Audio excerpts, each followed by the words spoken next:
I can only read a few pages, not too many. No, it's one page. I've checked. What? It's one page, yeah. It is? You check it. It's 2 pages back to back, so it's... Same thing. So how many pages is that? It's 4. That's 4? What the? Yeah, because I said 2 pages back to back. Yeah. Okay. I got shy. I don't know why. That's your tone right. I haven't read out loud in a while. Yeah, you're not getting how you read it. It's like, he's running all over the place. A monster chasing him in the back. Then he stopped. See? You sound my tone making me exaggerated. He's going place. Then stopped. Boom. Creepy. What happened next? Tell me. I don't even know myself. Okay. The Frog King. So that's one name. I wonder what this is about.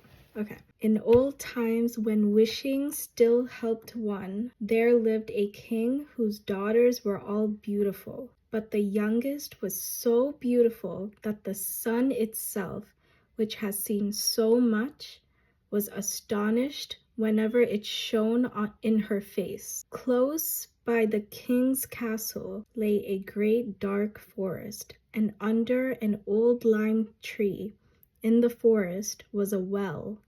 And when the day was very warm, the king's child went out into the forest and sat down by the side of the cool fountain. And when she was dull, she took a golden ball and threw it up on high and caught it. And this ball was her favorite plaything. Now, it so happened that on one occasion, the princess's golden ball did not fall into the little hand which she was holding up for it, but onto the ground beyond, and rolled straight into the water. The king's daughter followed it with her eyes, but it vanished, and the well was deep, so deep that the bottom could not be seen. On this day she began to cry, and cried louder, and could not be comforted. And as she thus lamented? I don't know. Lamented. This is like Old English. As she thus lamented, someone said to her, "What ails thee, king's daughter? Thou weepest so that even a stone would show pity." Do you understand that? I understood it. Okay. You want me to tell you? No, I understood it. She looked round to the side from whence the voice came from, and saw a frog stretching forth its thick, ugly head from the water. You know what's happening? Yeah, I know what's happening. Okay. This is the next page. "Whatever thou wilt have, dear frog," said she, "my clothes, my pearls, and jewels, and even the golden crown which I am wearing." The frog answered, "I do not care for thy clothes, thy pearls and jewels, or thy golden crown, but if thou wilt love me, and let me be thy companion and playfellow, and sit by thee at thy little table, and eat off thy little golden plate, and drink out of thy little cup, and sleep in thy little bed. If thou wilt promise me this, I will go down below and bring thee thy golden ball up again." This vocabulary. Okay. But can you understand it? Yeah. I understand it. Same. Okay. "Yes," said she, "I promise thee all thou wishest if thou wilt but bring me my ball back again." She, however, thought, "How the silly frog does talk. He lives in the water with the other frogs and croaks, and can be no companion to any human being." But the frog, when he had received this promise, put his head into the water and sank down, and in a short while came swimming up again with the ball in his mouth and threw it on the grass. The king's daughter was delighted to see her pretty plaything once more, and picked it up and ran away with it. "Wait," said the frog, "take me with thee. I can't run as thou canst." But what did it avail him to scream his croak after her as loudly as he could? She did not listen to it, but ran home and soon forgot the poor frog, who was forced to go back into his well again. The next day, when she had seated herself at the table with the king and all the courtiers, and was eating from her little golden plate, something came creeping, splish splash, up the marble staircase, and when it had got to the top, it knocked at the door and cried, "Princess, youngest princess, open the door for me."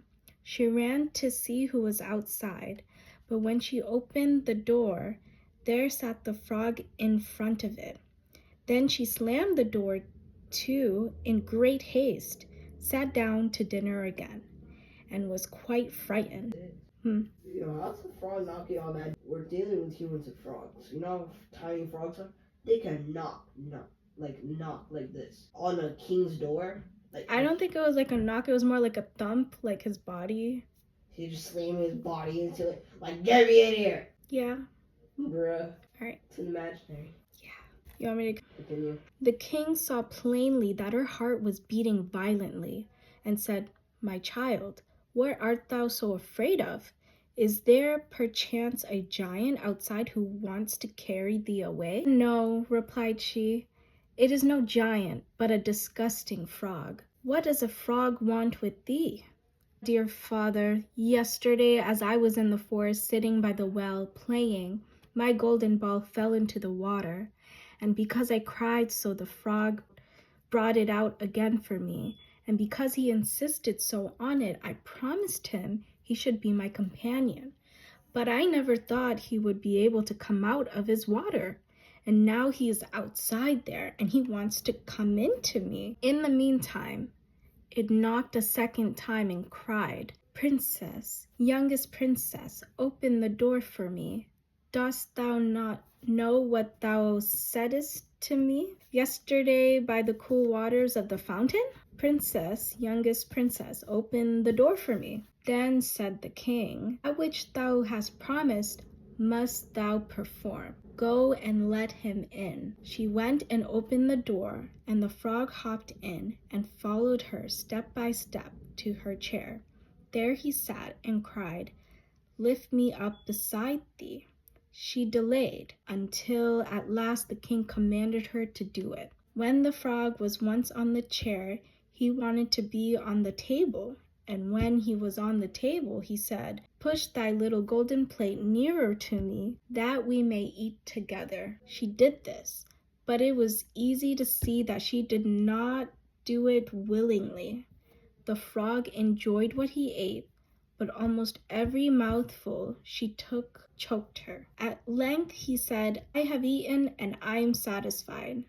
Now I am tired. Carry me into thy little room and make thy little silken bed ready, and we will both lie down and go to sleep.' The king's daughter began to cry, for she was afraid of the cold frog which she did not like to touch, and which was now to sleep in her pretty, clean little bed. But the king grew angry and said, 'He who helped thee when thou wert in trouble ought not afterwards to be despised by thee.'" Did you understand that?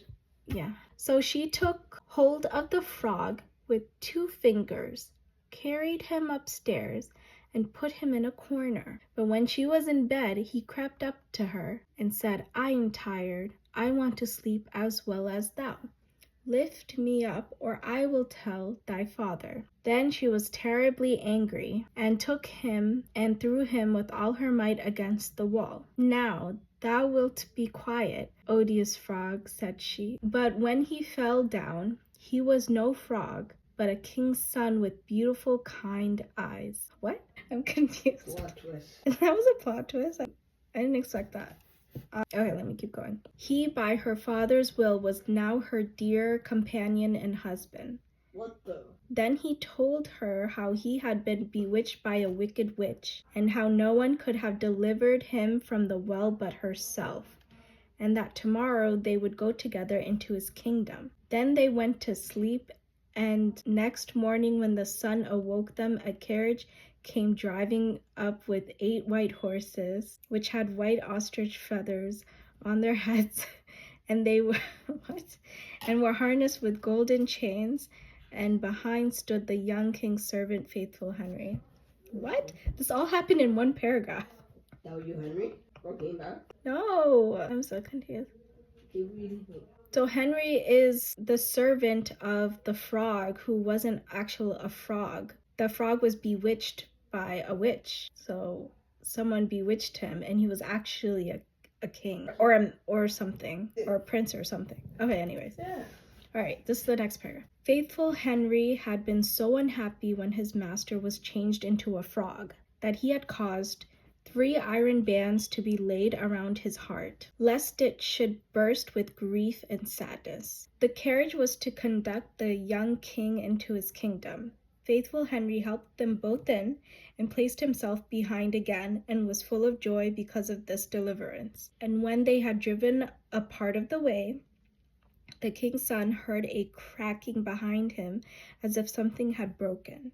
So he turned round and cried, "Henry, the carriage is breaking." "No, master, it is not the carriage. It is a band from my heart, which was put there in my great pain when you were a frog and imprisoned in the well." Once again, while they were on their way, something cracked.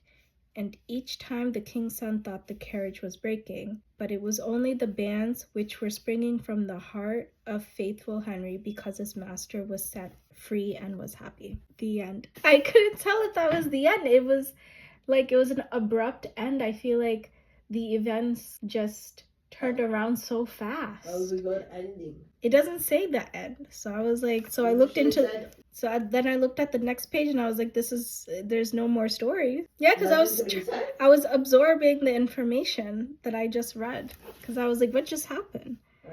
The plot twist just came out of nowhere. One moment he's an ugly frog that got thrown into the wall, and the next he was exposed as a king from somewhere else. A prince. It doesn't even say prince. Did I say prince? I don't think so. You said a prince. That was weird. Anyways, good night, sweet dreams. Thank you. They were saying what? Like I did give you like 500 times.